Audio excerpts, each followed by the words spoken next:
Ladies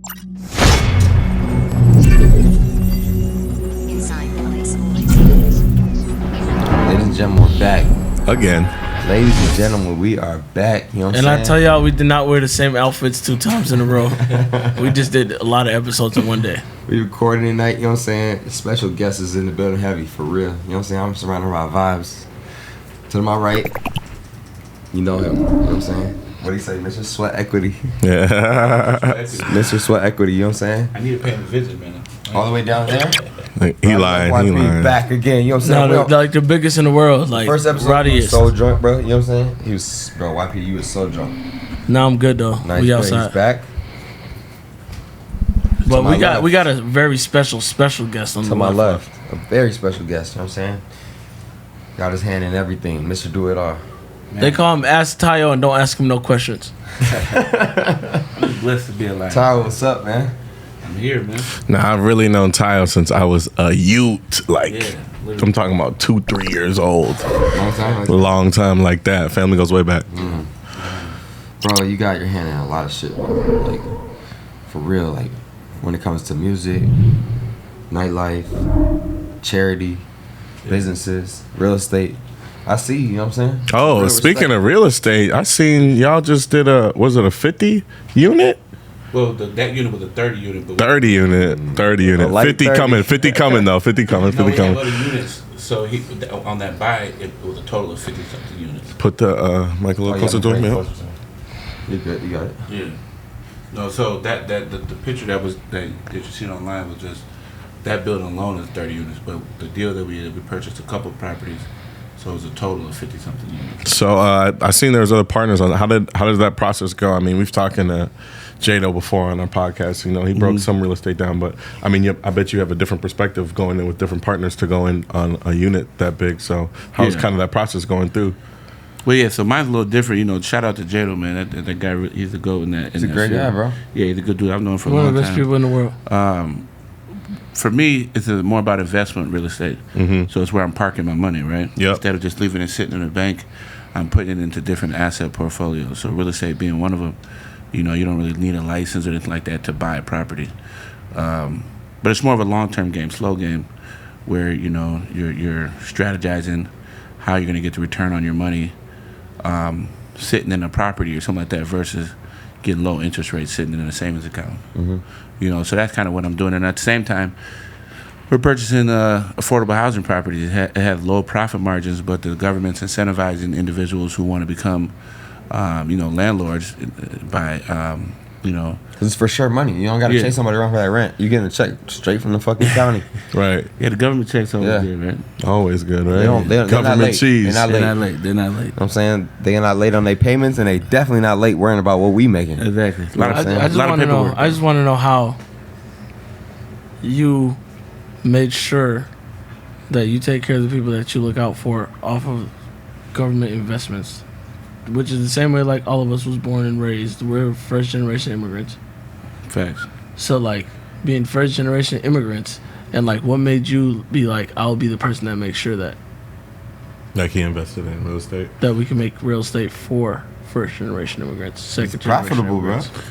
Yeah, I mean, you know. Profit is one thing, but But you still got to take that risk, though. At the end of the day, you got to put your money up. Deeper. No, Right. yeah. I mean, you know, somebody would always told me there's nothing that hasn't been done that's under the sun, right? Everything has been done. So I just learn from other people that are successful at it. You know, it's about relationships. You know, learning from other people's mistakes, learning from my own mistakes. I've bumped my head a lot of times to get to the place where I'm at right now. I've taken a lot of losses, you know what I mean? Fell on my ass, been completely broke. You know what I'm saying? Up and down, up and down, up and down. You just start to learn, and you get to that point where you're just like, you know, I'm not making any more mistakes. Right? Yeah, like You're just like, I'm all right. I should say not any more mistakes, but I'm not going to make the same mistakes. Same mistakes, exactly. Yeah. Because you're always, you know, when you're getting into new territories and you're learning new experiences and new things, you're always going to make mistakes. But as long as you're learning from them, that's how you keep moving forward, you know. And being a first generation Nigerian, you know, I heard you. I can always, I always give credit to my family, specifically my mother. You know, she's the entrepreneur in the house. You know, I learned that hustle from her. I learned the grind from her. I've seen her go through so many ups and downs and never quit. She faced adversity, you know what I'm saying? So I just knew that, you know, if she can do it, I can do it. You know what I right. mean? It's like, and I'm cut from her cloth, so I just always look for her to. Actually, a lot of these people in this room, bro, first generation parents. You know what I'm saying? For real, like really came here, really made a way. You know what I'm saying? Now we 100%. really winning though. So you got to shout out to them for real. Yeah, shout facts. out, bro. They For put real, on. for real. Yeah, Nah, like they for put on. real, for real. They put on. They taught us the way, bro. Like even some of my homies' parents taught me a lot of shit. You know what I'm saying? Like coming to somewhere and just starting from nothing is really a crazy idea, to be honest, to me. Yeah. Like that makes me kind of inspired. Like I could go somewhere else and I could start with nothing, and I already got all these head starts for real because they got my back. All these people that was before me and the people that's around me, they people was before them and they good. You know, we gonna be greater than them just because they started a way for us. You know, And that's exactly the reason they want us to be greater than them. yeah, we chosen for real. And that's the reason like we move the way we move is because of they want us to be greater than them, and that's why they came out here and made us first generation immigrants. And you talk a lot about like people that like kind of like mentored you or showed you like taught you a lot. You know, like who speak about specific people, bro.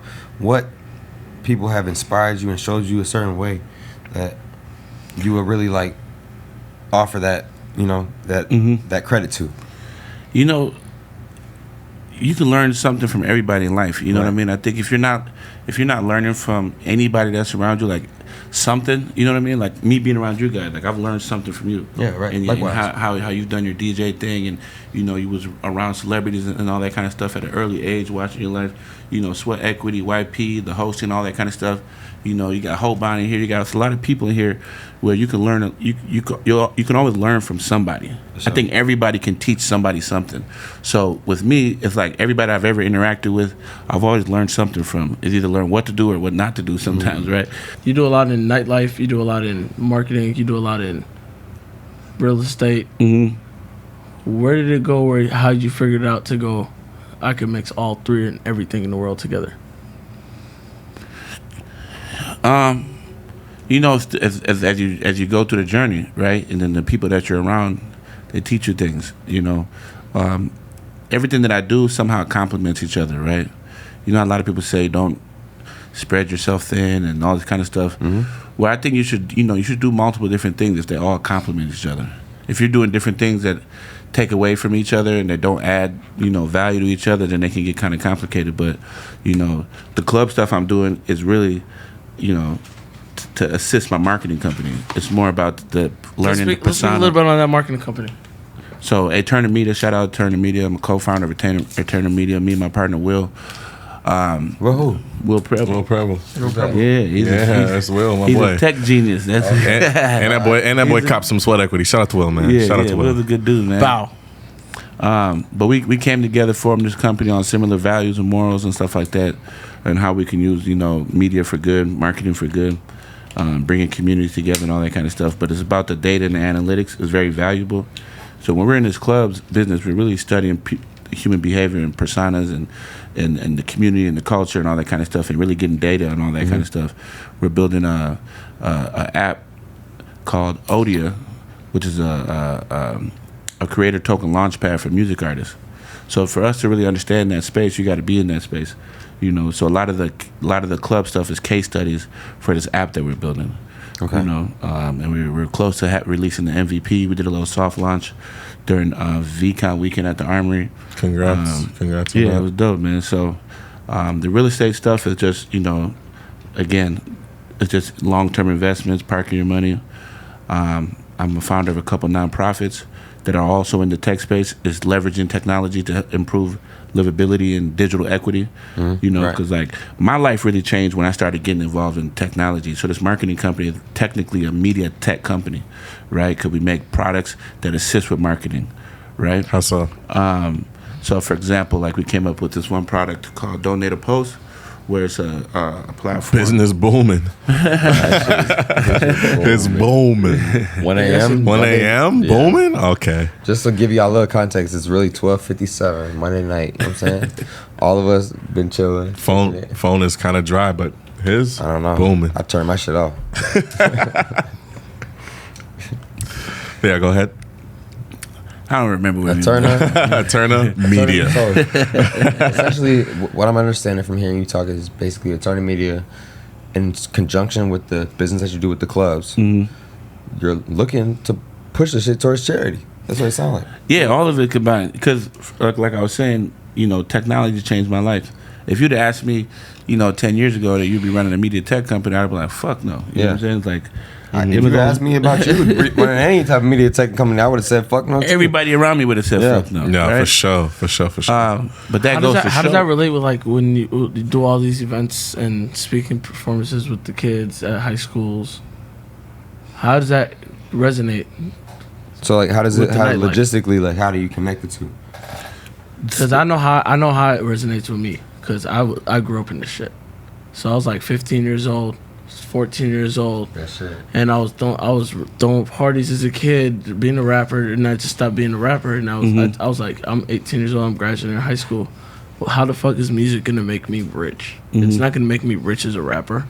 Let me get into the business side of it. I like to hear you rap, by the way. I'm one of the best rappers in the world. You heard him rap before? What? No, for I hosted his first mix. That's how he met, bro. He got fired. Drop a beat right now. Because we'll do a freestyle. That's what we're gonna go do. I think we should do a little freestyle. Yeah, YP. No, Pizzle, if you went crazy right now, No, if you go crazy, right now, we are not editing it out. But if you don't want us to pressure you, you don't have to do it. Right now. Chill.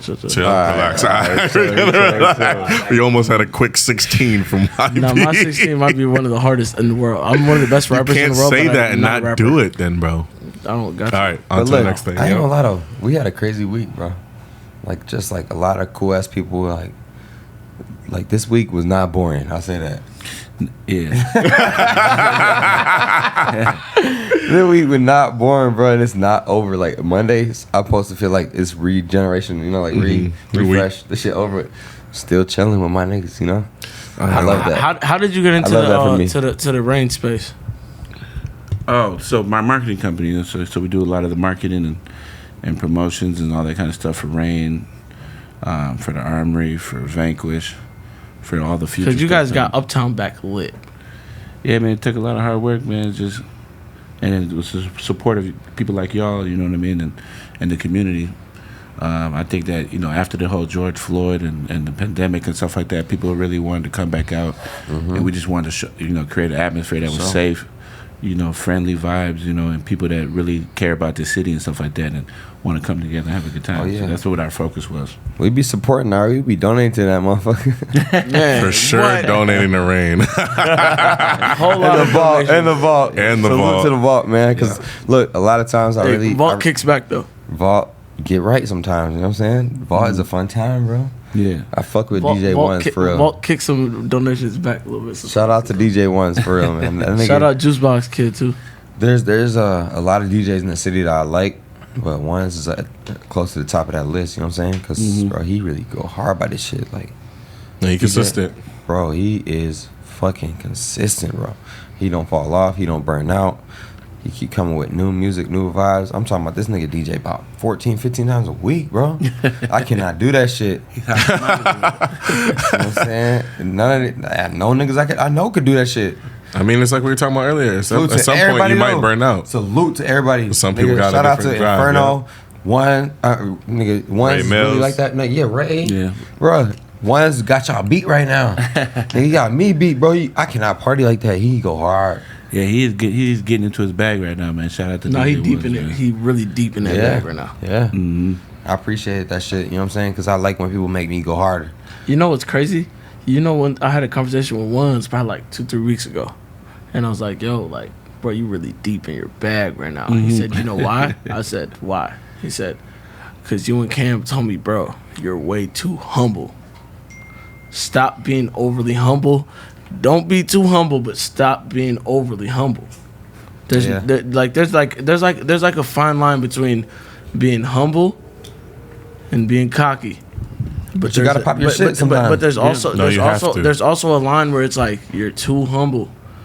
You gotta pop your shit. You gotta let the world know who you are and stand on that shit. Don't divide that line. Don't overstep that line.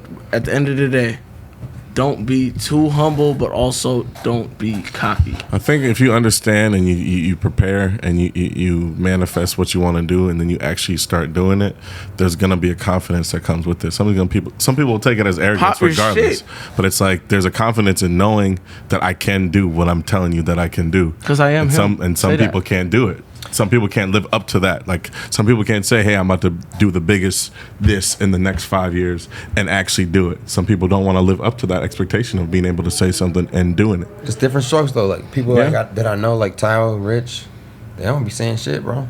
No, they said it to themselves, though. That's for damn sure. They in the private rooms probably tell each other, like, yeah, we doing it. But Man, this nigga drive around in a fucking camo Corvette. Let's stop talking about that. Camo vet, yeah. Nah, camo Corvette. Nah, there was one time we were outside of rain. YP, I didn't know. I didn't know. This was last week. This was last week, actually. Yeah, we were outside of rain. There was a camo Corvette. I didn't know it was yours. YP goes, leans on the car. He's like, yo, gives me his phone. Like, yo, take a flick. I'm like, bro, if we don't know who this is and this dude comes out and wants to fight because he done scratched his shit, I'm not fighting with you. Get off his car. Oh, so that's where that scratch came from. I ain't scratch your car, bro. I said, I am not going in a fight with you, bro. It's 2 a.m. I got to go home. I'm just trying to make it home. Oh, my God. The outside of rain on, like, every night, it would be crazy. It do be crazy, man. Outside be crazy. Gotta move. I'm like, yo, this is the most important true. club for us to just move militant, get to the car. Let's get the fuck out of here because Uptown is unpredictable, bro. Yeah. It really is. But, to be honest, like, since we opened, it's been really smooth, man. It ain't been that much bullshit, you know what I'm saying? For sure. Compared to, like, a lot of other places, yeah. I mean, anywhere outside of the club is unpredictable. You never know what can happen. It's a lot of people, liquor, all that shit combined. Yeah. But, bro, Uptown, I don't know, it just made me uneasy. I think it's because I live downtown, so I just want to get back downtown. Like, when I'm downtown, I feel safe. I'm like, I could walk home. But At the 4th of July, I don't know if I feel 4th of July was insane, bro. It was insane. Nigga, they popping fireworks. The fireworks exploding right there, though, bro. I was seeing some of those videos. I was like, that they shit was wilding. crazy. Nah, insane. But I don't know. Minneapolis in itself has just been crazy lately. Just gotta know how to move, you know? Yeah. Move It's with like- the right I didn't know people. how- Hold on. Let's bring it back. Funny, Bring it back real quick. I got a question. What's up? How did you really get into the nightlife? I used to be a customer, crazy customer. I was just Crazy customer? Nah, I got a crazy story. Like your jerseys, I got up in DTC right now? I got a Are you in the crazy story. DTC Hall of Fame? not necessarily DTC, more than nightclubs. I got a crazy story my about mom Tayo, probably bro. watching this, One bro. time Tayo walked around the club. This like 2016, bro. I'm like 17 years old, 18. I was at Aqua, Yeah, 18 for sure, right? whatever age I was, I don't remember. But this nigga Tayo walked around the club, walked up to every single table and said, "I'm buying a bottle of Moet for you. I'm buying a bottle of Moet for you." Two girls? To every table in the club. Yeah, I remember that. He was popping like that? I was pretty drunk that night. I was feeling good, Mind you, this Thank is you, God, summer for life. 16. 2016 One of the best summer summers of all time. was a great summer. Yeah. No, it was a good time. I was feeling good. You get in those moods where you're just like, you know what? I should just get everybody a bottle. I'm feeling blessed. I got every these table blessings. I've been blessed. So let me pay it forward. Yeah, okay. You loving life, man. Let's just turn up the vibe. Like, everybody gets a bottle. Fuck it. Nah, You know what I mean? for sure. You want a bottle, you get a bottle. You want a bottle, you get a bottle. Like he was like Oprah? Bro, this nigga was walking through Aqua like Oprah. I hope, I missed that Aqua night because I ain't getting no bottles. I missed that one. I missed that Man, summer. I got so many bottles at Aqua, bro. Holy What was the first club, though? Privé? The first club that you remember going to? No, No, I'm talking about being Okay. businessly involved. Like, Yeah, so I was part owner of Privé. That was the first time I even was on that side of the table. When it Y'all comes brought a to the lot club. of people out in Privé. Yeah. I remember Yo, shout out Boosie, to- Plies. Shout out to my guy Nabil. My business partner Nabil. Shout out Belly, man. Yeah. He was really the visionary Real behind goat. it. You know what I mean? I knew the previous owners there, put the play together. Nabil and Hamza really. you put the purchase play together. Yeah, Okay. I knew We're that. talking about different play here. Yeah, it's a different We're play, talking about man. a purchasing a business. Yeah, so like they connected, bringing people together. But You what know is that process like when a business changes hands, right?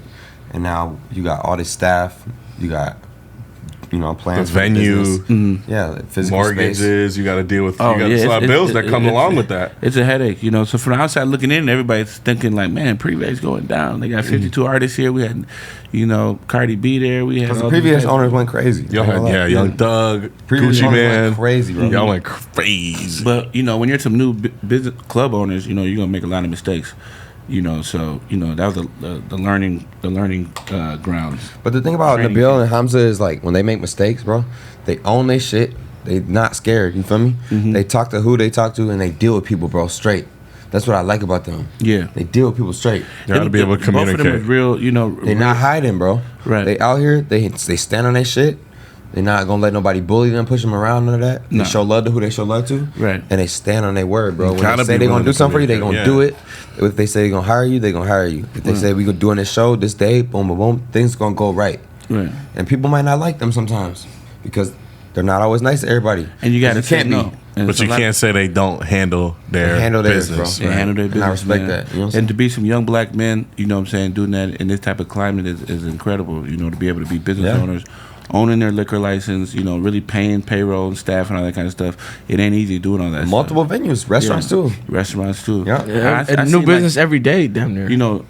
A lot of people don't know this. When the Bill came here, I was one of his first friends. He's from Detroit. You know what I'm saying? He came here during high school, maybe even a little bit before high school, and we locked in right away, man. But he's always been a serious businessman. A lot of people don't know he worked corporate Best Buy. He worked at Interscope Records. He's been around Eminem. And So all he was those rich people. since high school. Shady Records. Heard you. Shady Heard you. Records. Come on, man. Yeah, And then Hamza, a lot of people I don't know watched his Hamza story. come up, man. Yeah. Like one of the people that I can really, like, how you visually see somebody Yeah. that really put a plan together, stuck to it. You know what I mean? Hamza was, he was working as a security guard. Stop. You know what I'm saying? I promise Stop, you, bro. as a security guard. Hamza was a security He was a guard. Yo. security guard. You know what I'm saying? No and way, then, bro. And then Where? started a health club. A healthcare company, bro. Yep. And- I've been there before because and- Kwame used to work, or I don't know if he still works Man, with that them, but I've been nigga, that nigga They got Hamza's a spot company. downtown, right? Like That nigga Hamza company had his face on every that he owned. no, but real On talk, though, every bus in It's America. rare to see people like this. Like this Yeah. is in like rare form, like in the manner of time that he did it in too. Yeah. To see somebody, because most people are conditioned, they have something wrong with their mentality where they can't go from a $10, $15 an hour job to making tons of money. Well, they don't see that for themselves because they've been conditioned by society to think I'm supposed to be in this place and this is what I deserve to be doing. And instead of believing that you could really be a millionaire, Right. or a multi-hundred millionaire if Right you now. really wanted to be. Mm-hmm. You know what I mean? Right now. And That's the people thing. like us, we believe that shit. So when we go out and try to build businesses and shit like that, people be like, y'all niggas crazy. Yeah. But then 6 months later, they be like, God damn, these niggas really just did what they said they were gonna do. Yeah, and Hamza was one of them dudes, man. He really put it to Man, he foot to the pedal. put nitrous in the back of that car and made that motherfucker He zoom. came the fuck up, bro. I You know what I'm saying? respect And it. then to the point where Love. he ended up buying the penthouse in the building that he used to be security guard for. Oh my God. Hard body. That's full circle right there. Hard Yeah. body. That's tough. That's Shout full out to circle my right nigga there. Hamza, man. Shout out to Hamza. No, that's people iconic like this shit, that real really quick. have inspired me through my journey in life. You know what I mean? Yeah. Interacting with people like Nabil, seeing how he operates with the promoting. He's been promoting before the club. He was promoting stuff at Epic. Mm-hmm. You know what I mean? Like doing shows like that. You know what I mean? Really getting into the music space. You know? Damn, shout out Epic too. Yeah, Man, I miss Epic was a Epic. big part of my early career. Like even just going to the club, just like my first experiences to understand what like club Man, I was nightlife shit was like. 16 plus phone Nigga. parties. Yeah, Iconic. 16 plus. We was like 13, bro. Really going there and like it's really seeing the club for the first time, understanding what this shit's about. Nigga, I did my first show at Epic ever. Promoter, Tyga, nigga, 13 or 12, some shit, maybe even earlier. Like just understanding that my influence could bring a line around the block. You know what I'm saying? I contributed to that. Made me inspired, passionate about this shit. Boom, this whole show's going on. Our team did it. You know what I'm saying? Right. It was me, Brayshawn. You probably don't know about these stories. I remember Brick Shine, man. It was me, Brayshawn, Koozie, Nino, Ricky, nigga, a whole SOE, nigga. We was doing shit like that, and then right after that, this was crazy. Right after that, 2 months later, they did my birthday party at Aqua. I was turning 16, bro. So that means I was in that bitch at 14, 15. Zodiac Bash. That's insane, bro. Like, Zodiac think about it, Bash. you know what I'm saying? Zodiac Bash. To think, so if I was 15, I'm 26 now. Yeah, it was really like 11 years ago. Right. we've been doing stuff in Minneapolis for a long time, bro. Long time, man. It's a blessing, man. You know what I mean? I'm blessed. There's a lot of people that were here that's no longer here. Shout out to Fly, Juju. Mm-hmm. There's a lot of people. Juju, Nigga, man, I heard about that recently, man. yeah, Man. it's fucked up, bro. Yeah. Like, But that's why I'm so passionate. shout out to about Mark, who used to do Zombie Pub Mark Crawl. Fogarty. Yeah. Yeah, Mark they Fogarty, showed us a man. lot of love, RIP. bro. Yeah. They showed I us was a lot actually of- hanging out with him that night. You Oh, know? yeah? Yeah, I was at the.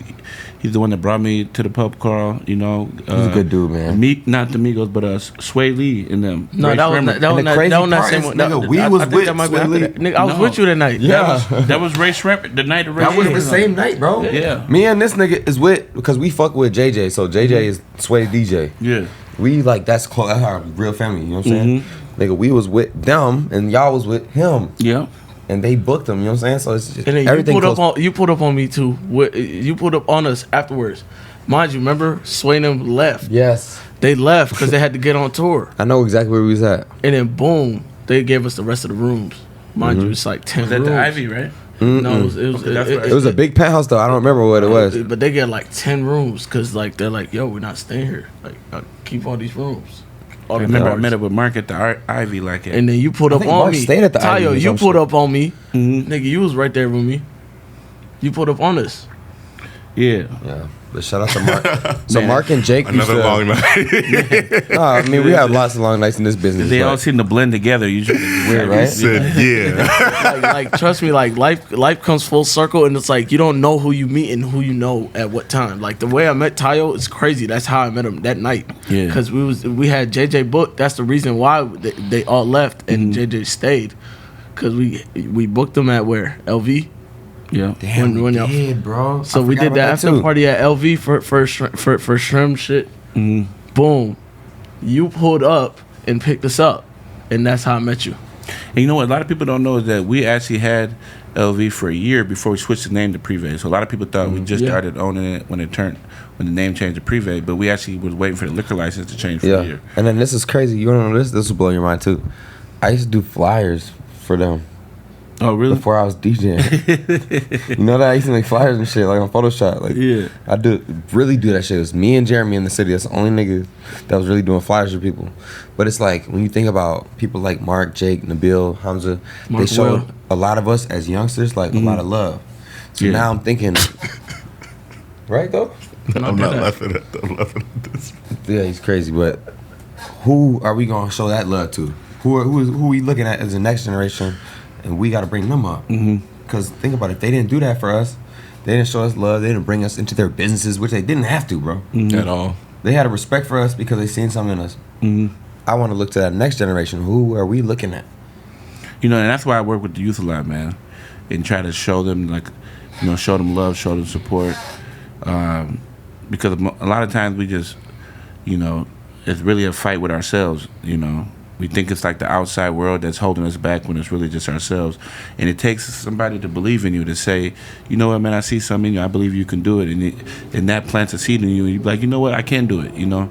And that's kind of why I'm like big on mentorship. I'm big on going out to these youth and try to tell them like, yeah, I see something in you, so they don't give up on themselves and choose a different path when they stay on their path and stay in their purpose and stay on what Yeah. they're passionate about and stuff like that, man. And I'm Speaking big of- on relationships. Relationship is everything. I can't stress this enough, man. And this is why I try to build as many bridges and not try to burn bridges. Doesn't matter people's social status or socioeconomic status or any of that stuff. What it comes down to is just who you are as a person and always making sure that bridge and that connection. So if somebody meets you, they say, you know what, I met that person. He was a cool dude. Whatever interaction you guys Yeah. had, you know what I mean? Yeah, just keep it positive. Let's Like keep shit. it positive, Man, man. bro. 'Cause why do all the hating shit and all that? You know what I'm Man, saying? I stand on that. Shit I don't stand give me on no that more so extra hard, money to hate on the next nigga. It doesn't. Bro, what the fuck am I doing? I'm looking stupid as hell, just mad about another nigga's success. It don't make any sense. And you never know when it's going to come back around. Like what y'all been saying, it's full circle, right? You never know when you're going to cross people again. You're going to see people again. You never know who's going to be the next person that it might be able to help you when you're in a jam. For sure. You know, so it's always good to lock in those bridges, man. And to stay back on that, before we go away from the community giving back stuff, you guys did a whole NFT project. That was like one of the first things I've seen. You guys did some community give back. You had like a high school or a group Yeah. of young people create NFTs recently, you and Will? Yep. So, you know, a while back, I went to jail. You know what I mean? When I got out of jail, I told myself, I want to make sure that I talk to the youth at an early age so they don't understand, so they don't follow the same footsteps that I did. So when I got out, I immediately started, speaking at schools and reaching out to schools and working with this company that heard my story, and they would set up these contracts with these schools. So I started building relationships with these schools, these high schools. So when they started seeing me starting the marketing companies and all that kind of stuff, they wanted me to come back and teach these kids and talk to these kids about entrepreneurship. So I was going back talking to them, and then I decided to create an internship program of high school students that would learn about technology, learn about NFTs and Web3 space and a lot of this innovative stuff. Because like my man PJ Hill always says, shout out to PJ Hill. Shout out to PJ. He always says, technology can be the great equalizer. A lot of the problems that we face as a community is a lot of economic disparities, economic issues, stuff that just is a symptom from poverty, right? And trauma too. Yeah, trauma. And technology, if you look at history, it's a space that you can accumulate wealth the fastest. Right. You got your people like Elon Musk and the Zuckerbergs and stuff like that that's passed up traditional wealthy individuals like Warren Buffett in a matter of years. Only technology can do that. The technology in the media space, but it's also unfortunately the same two spaces that lack people of color. So I like really trying to again push that narrative of digital equity. And one way to do that is to try to get in these spaces, in these schools. Like, how can we make sure that this next wave, this era shift that we're seeing into the Web3 space, that these young black kids are not going to miss that opportunity? Right. And the only way that they're not going to be able to, they're not going to miss it, if somebody shows them, if somebody says, hey, look, this is what's going on, this is the new thing. Right. What do you think about it? And they grasp it and take over it. I had a kid who I introduced Discord to them. Oh, yeah, I know about and then a few weeks later, he's teaching me about stuff on Discord. Right, because they're That's quick. how fast They're quick. Yeah, they adapt. But this is the thing, though. Okay, so let me tell a story. This from this past weekend. How far do we go with this shit, though? Because one of my homies, right, he own a business. He got these employees and shit. These kids is like 17, right? Oh, yeah. They like 17, 18. Bro, the nigga took them out with us. Like a whole night. The little nigga out with us till 7 in the morning, bro. Like, are you willing to show these kids really everything that we do? Like, our whole life, everything that we deal with? Like, is that right or wrong? No, bro? to an extent. I mean, to an extent. how old is this kid? To an 17, extent. like, type to an shit. I think extent. he's To a an little extent. kid, Not bro. 17, 18. He was 18. But look, we was just talking about it because me and my brother, we was out with our big brothers and our cousins and shit at 14, 15 in strip clubs and shit. Yeah. And you know what? There's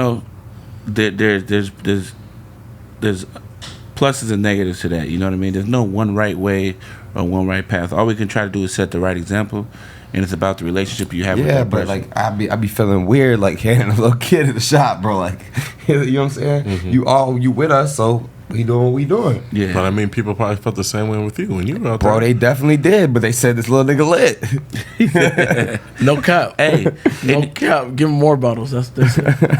that's why I just leave a lot of stuff in the hands of God, man. You go with how you feel, man.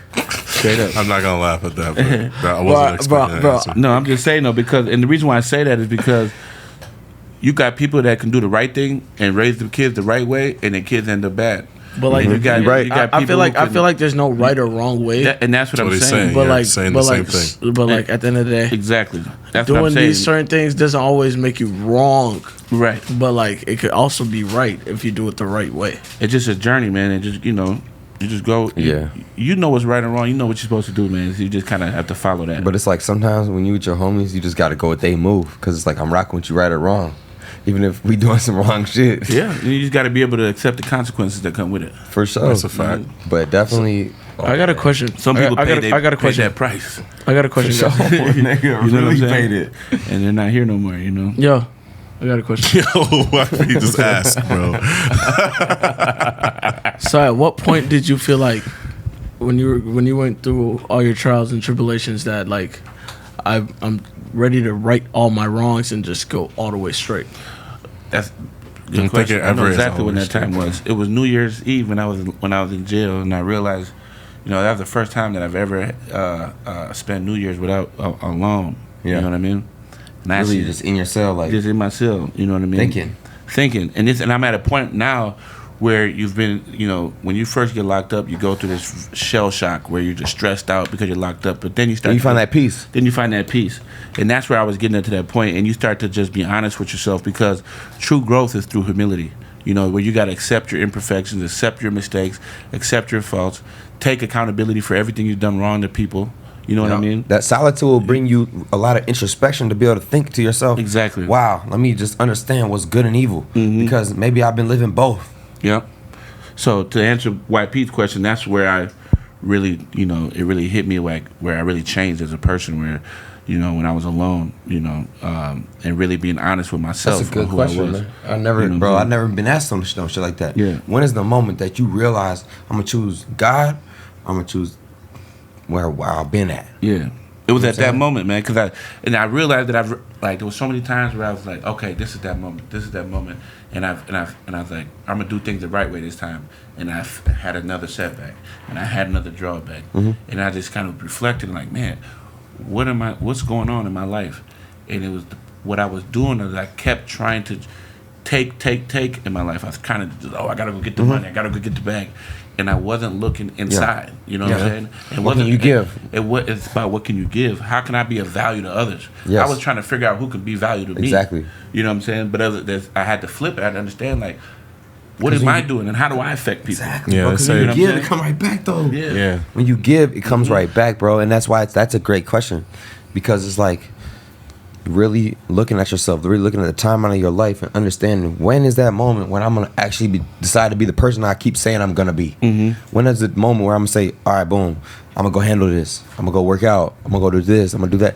This person that you keep on claiming to be, when is the day that you gonna be this nigga? That's why people always get jealous, because it takes a certain type of person to do that. Some people aren't willing to take that risk and bet on themselves. But trials and tribulations might make you become that person. Exactly, but it's hard. That shit's not easy, bro. Not easy It's at all. not. It's a what's battle not you easy have at all to face for with nobody in the world. yourself, and then you have to face it with the people that you care about too. And you have to break that down. If you don't go through that some people aren't willing to go through that shit. Some people aren't willing to sit with their own thoughts and say, "Who the fuck am I?" Right. You know what I'm saying? It's a hard thing to do, man. It's a hard thing to do. That shit is not painful. easy, We bro. wasn't willing to go through that. It's Just sitting painful, there, bro. then we get being forced to go through this shit. Like, it's painful, bro. When you get to that point when you're being honest with yourself, and especially when you're a lot older and you're like, man, I've wasted a lot of time and I made a lot of mistakes. Like, I had to really be honest. I shed tears, you know what I'm saying? Yeah, real talk. I had to really be honest with myself. And, like, when I got locked up, my girl left me. She's running around with another dude and all that kind of stuff. But then I had to tell myself that, like, I was doing it wrong the whole time I was in a relationship. Exactly. With her, you know what I'm saying?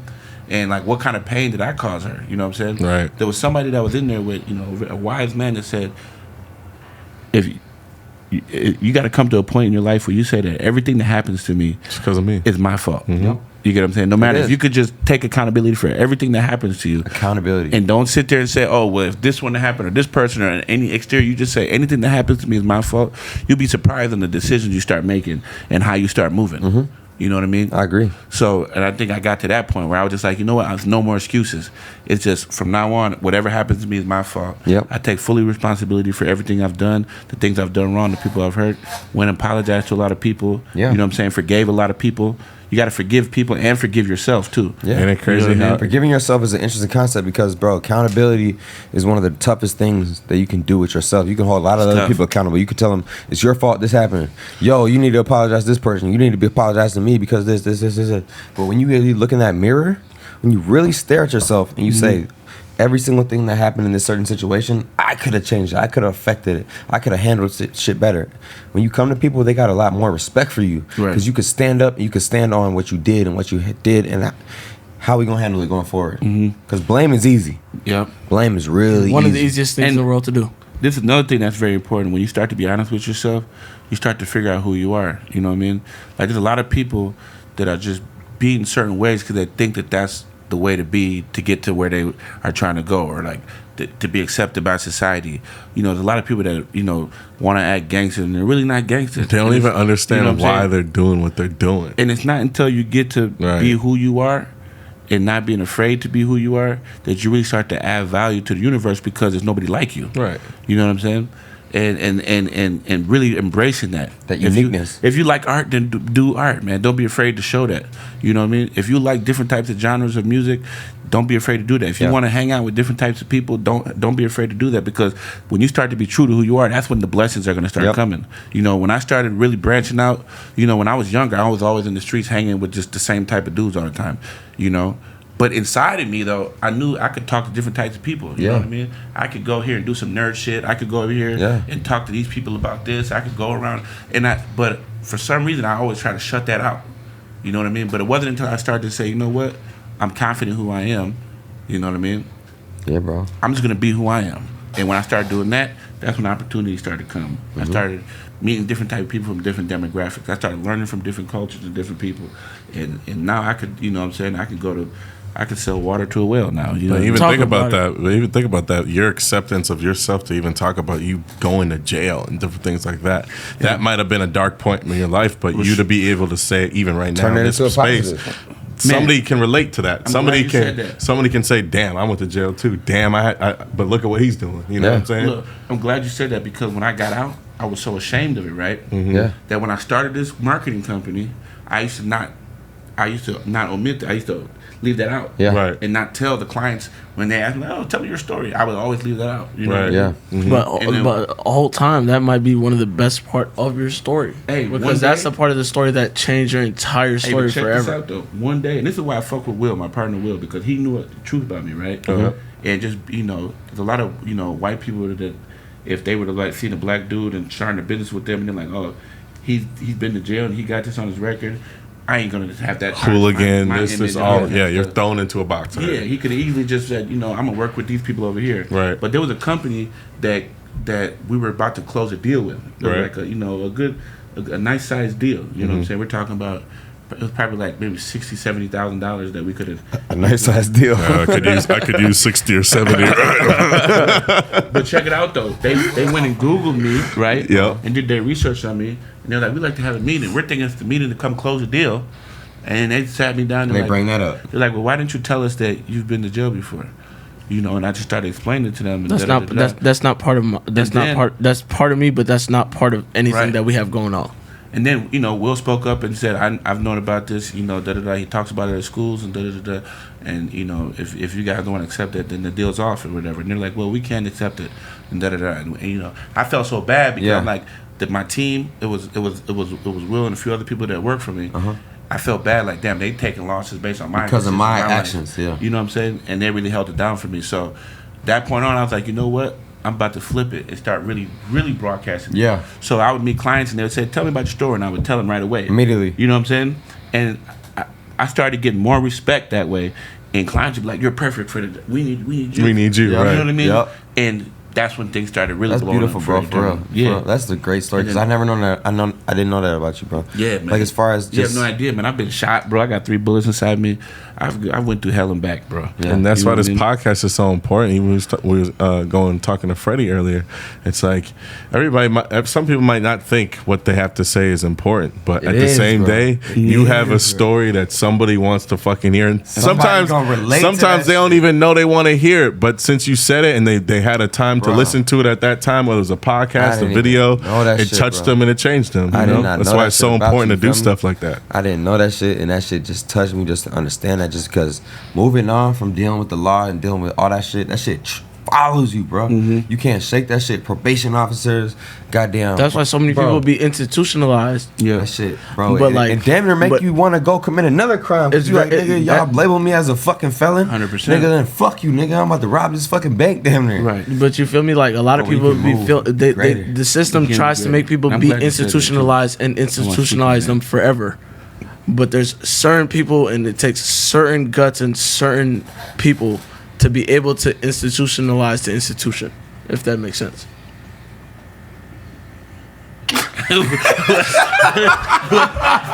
Why they on shit laughing? I ain't laughing, bro. You laugh. I'm not laughing, bro. I looked over at Cheney. I just see all teeth. No, but dead ass though. Thank God I did not drink this water. It was going everywhere. Oh my goodness, bro. You had me until you said the institutionalized. The institution. No, y'all gotta realize that. That shit funny. That shit funny. That shit funny and all. Oh, But no, that shit. We hear you. That shit funny and all, but y'all gotta understand exactly what I just said. So this week. Listen, hold on. Hold on. Everyone shut up and listen for a second. Yeah. The institution tries to institutionalize.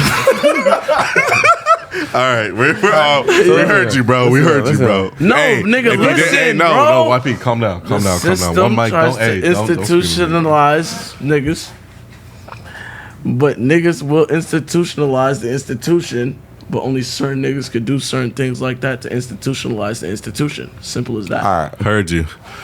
bro. What you were saying about this week? This week, we rub shoulders like we're like Fuck off. some politicians and shit. Essentially, I want to know like what would y'all approach them with? I'm talking about governors, senators, right? In our own city or in our own community. What should I know what what should you're we talking approach them with that we need to work on? You know what I'm saying? Because that's what I had to question myself about. I'm like, I'm chopping it up with these niggas. We just talking about bullshit. They could really change lives. No, They could change laws. They could change the community. They could change a lot of shit going on here. What do we need to go to them with to make moves?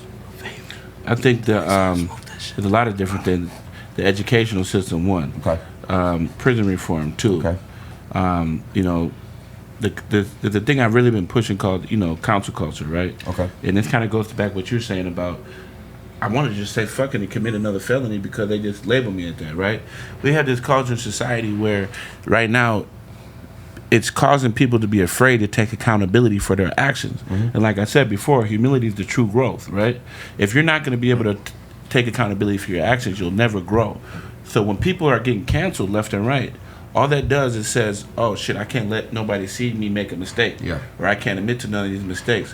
Because once I show them my mistake, they're going to cut Use me it out of against me. society. Exactly. You get what I'm saying? And once you get cut out of society, there's different rules that are played by the people that are cut out of society. Yeah. You know what I mean? If you're a felon, right? No they job. tell you, oh, you can't get a job, you can't get a place to stay, or you're a felon, you can't vote, and all that kind of stuff. You say, It's well, fucked shit, up, bro. I'm going to play the rules on how felons play, though. Yeah. And people don't realize that no matter what side of the tracks you're on, if you're a felon or not, it's imperative to us as a whole that we make sure that we allow these felons to get accumulated back into society, Yeah. you know, in the right way. Because they call these places detention centers, rehabilitation centers. But at the end of the day, it's really just lock your ass up so we don't have to deal with you. Instead of figuring out why people do these things, why people have these problems, instead of figuring out how can we make everybody better as a whole, because we're not just going to kill them. Right. They're not disappearing. You know what's always puzzled me, though? I've always thought about this in the back of my mind, like, why is it like people are always saying like, oh, if you want to be the president of the United States or a politician, you can have anything wrong on your record, right? No, they be the most. They be the most The dirtiest most one. craziest But hear ones. me out though, right? Because nobody's ever never made a mistake, right? Right. Man, Trump be on If you're an Epstein Island. investor, but the crazy thing is though, right? If you're an investor that you want to invest into like Silicon Valley, those huge hedge funds and stuff. If you're a company that if you're a CEO of a company, one thing that they're looking for is to see if you've ever failed and lost money and been able to bounce back. If your track record has been always good, they're not even going to invest in you because they're going to be like, well, when it does fuck up, How you gonna we take that don't know loss? if he has Wow. the How you gonna attitude. I never knew that. Right. I never heard that, but that Check makes it a lot out. of sense. Now check it out, right? But with our leaders, though, for some reason, we expect them to Perfect. always be perfect. You know, if one thing about it, like if I'm a cancer patient, right, and I'm trying to survive cancer, I want to hear from somebody who survived cancer For before, sure, yeah. to teach me how to do that, right? Yes. So we need leaders that are going to be able to teach people how to overcome mistakes because everybody in this country has made mistakes. Because so why do we adversity- have leaders that have never made mistakes, Exactly. allegedly, right, or never admitting and taking accountability for mistakes as leaders? I think we should have people Yeah. who have made Who've mistakes been through some shit. open about it, right? Yep. And to say that, hey, I'm an open book. Because These are it- mistakes bro, I made, and I seriously. can help you do the same. See, that makes a lot of sense because adversity builds character. Exactly. If you've never been through nothing, how you gonna deal with nothing? And we want this person to lead us Exactly. into the battle, into the storm, bro. We dealing with a war right now, and this nigga all he can say is blah, blah, blah, blah, blah, blah, blah, blah, blah, blah, blah, blah. What the fuck is that, bro? That's crazy, bro. You gotta like at least when we was at war, right? And Barack damn near told the troops come home type shit. He explained it. This is what's going on. This is what my plan is to fix it. And this is how we gonna move forward. My Lambo's Nigga, blue. now we got a president that's literally telling people, I don't know. Yeah. I don't know. Bro, he be falling asleep. It's like how He be you gonna falling have asleep on the somebody pod. who's how you gonna have a leaders who've never struggled teaching people a nation of people who are struggling how to get out of struggle. It's the irony, You know? of the politics. You know- How you gonna know, how now, you gonna if- teach people from low class societies how to get to middle class if you've never even done it yourself? Bro, that's why, I mean, You get what I'm saying though? yes, Yeah. that's why You know, I really hate, if we're And they're the going ones into coming up with the politics, plans of how to. I really how to hate do like that. how Donald Trump represents himself, but he does. Even though he like skirts like all his mistakes and try to act like it don't happen, like he's a very mistaken person. You feel me? And I like that about him is that, you know, when he go back home and he deal with his people and shit, he like fuck, like I know I fucked up type shit. but There's like you no also gotta possible re- way he you know, doesn't you know know, he you know, fucked you know, up. one thing that like steers me wrong now if we're getting into the Donald Trump and Joe Biden, whatever the fuck going on. two things for certain. You know how old both of them guys are? 70, One right? is 75 and one is 73. Okay. Do you realize how old they were when the civil rights movement happened? They were 25. So the first 25 years of their life, we couldn't even sit at the same chairs as white people. So now you're gonna tell me one is racist and one isn't? It's a good point. Yeah, that's a good point. Very valid point. And I think that another And our thing- parents is the same age, bro. That's what's fucked up. Is really thinking about the fact that our parents, some Not that far removed, bro. It's not, bro. That some of our parents came here at that time. Some of our parents had us. a That's why I little voted bit for after that Kanye. time. Mm-hmm. So a lot of people been dealing with this shit, but now we trying to sweep it under the rug. Yeah, We got to get it out in the open. We got to deal with this shit. You know what I'm saying? facts. But like they like it was a whole different generation. There was no social media. Shit wasn't blown up in front of everybody. So Yeah. like we're seeing a lot of things that people back Instantly. then easily could. Would you ever do politics though? Man, after I was doing this activist stuff, man, that stuff rubbed me the wrong way because I just seen how, you know, how people care more about, you know, The Status. agenda. yeah, the status and who's getting what and all that kind of stuff than the actual thing that they're Yeah, fighting you got to for. have a favor in somebody's pocket, know the dirt on this Yeah, person. That's how you everybody move just- up the ladder. You know what I mean? I feel like But I give honestly, credit to politicians who are serious about it because it's a tough thing to do. But I feel like we need somebody representing us though. I need genuinely somebody feel on the like city I feel like council. you should be on some position. I could see it, bro. I feel like we need somebody on the city council. We need somebody that's a senator or a state representative from Minneapolis. Honestly, a lot That's really representing us, though. a lot of influence too is getting on those boards and those committees more than it the is being boards- the actual politician. That's being fact. on those boards and committees and And working that's through what- those things you know is what's how so you crazy? get real influence. And that's what our community, you know, our black community, we don't get Man, exposed this to shit still that stuff. busting. Like, our Yeah. youth, they're not growing up. When I was growing up, I didn't know about boards. Boards and committees, treasuring Yeah, meetings, and all this kind of stuff. you know what I Yeah, mean? They didn't sit at my dinner table. Never told us that at all. So that's why I'm really working with the youth to teach them those kind of things and whatnot, you know. And when it comes to this, again, I'm not really for the whole cancel culture. I'm more about counsel culture, right? Now, if you need to send somebody away to jail for counseling because that's the best appropriate thing for them, then we can do that for them, right? But how are you? What is the intention when you're first doing it? If you're just trying to cancel somebody, you're using the same vehicle of hate that you're saying that they're using against you. Right. You know It's a what I mean? cycle. And who am I to say I'm more holier than thou? Mm-hmm. You know, like I've made mistakes, I've fucked up before, so I can't even get mad at. You know, people be mad at like Donald Trump. People be mad at Joe Biden. They be throwing shots at both of them. And to be honest, like I can't sit there and judge them and say that I'm better than them at what they do or whatever. You know what I mean? They got to where they're at based on their decisions and their actions. Their merit. And all I could do is wish the best for them. There's another thing that troubled me. People would watch the person who they didn't vote for get into political office, right, and spend the whole time wishing they failed. Do you realize that this person fails? Who does it affect? All of us. Everyone. Exactly. So really, you should be wishing that Donald Trump does good, or you should be wishing that Joe Biden does good. But it's the You should wish that they make progress instead of hoping that they fail, because if they make progress, now we all winning.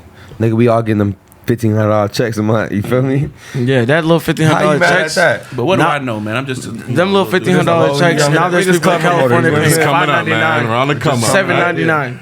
$7.99 a gallon of gas in California due to them little $600 checks. Yeah. But yeah, man, let's take this time to give a shout out to our sponsor, Lamb Chops, man. Lamb chops. Sponsoring this episode, man. Jordan Dye. You Man, see, we got Jordan the Dye. hats, we got a shirt for you the here? we got the shirts, we got Ain't the no- shorts, ain't no 2Xs? stickers. Man, we got everything, man. Man, So, Jordan Dy's a good dude, man. he's for the people, man. When I He's met for him the a long people. time ago, man, he gave me a lamb chop chain. I still got that chain, man. You know, he was at fucking My grandmama gave me that chain. He was at BB yesterday. Oh, what? BB Yeah, he'll come lit. through there. Oh, for his birthday. Yeah. For his birthday, he had a great time. I fuck with Jordan. Man, fuck you know with Jordan, what's crazy about Jordan, bro? The first time I met him, I was like 16.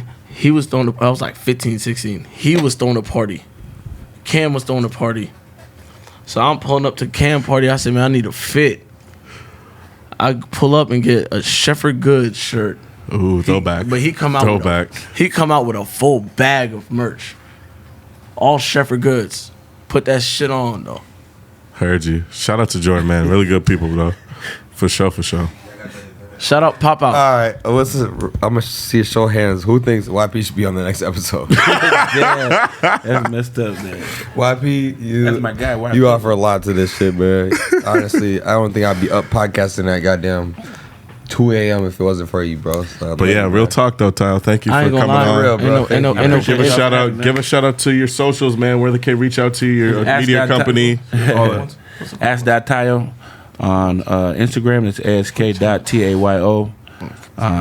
You know, Eterna Media, AETERNA Media. You can just Google it and pop up. You know what I'm saying? Yeah, man. We Also, appreciate Smart North, smartnorth.org. Check that out. Also, there's a gala coming up for the Armory Foundation. Oh yeah, Rich was telling us about that. Yep. Me and YP about that. Yeah. Yep, it's the link is an organization that helps homeless youth or displaced youth, I should say, the correct term, and sex trafficking with youth and stuff like that. They really combat that stuff. Yeah. They've been around for like over 30 plus years, and the Armory Foundation is doing a beautiful thing by helping raise funds for them. So Shout you out can to the link. Yeah, to the link. So you can Google the link, or you can go to the It's Armory. LINK. Yep, LINK. Otherwise, you can go to Armory MN. There'll probably be some stuff on there, or the Armory's Instagram. You'll see some stuff like that. Or otherwise, you can go to my Instagram. I'm gonna post it all throughout this week. But yeah, Bow. Another So great now episode. we go to BTC. Another great episode. I ain't going for the record. And Inside going. Boys. Find us at Inside Boys Podcast, chilling. YouTube. I'm Subscribe, like, follow us on Instagram. Thank you again. Bow. Thank y'all, man.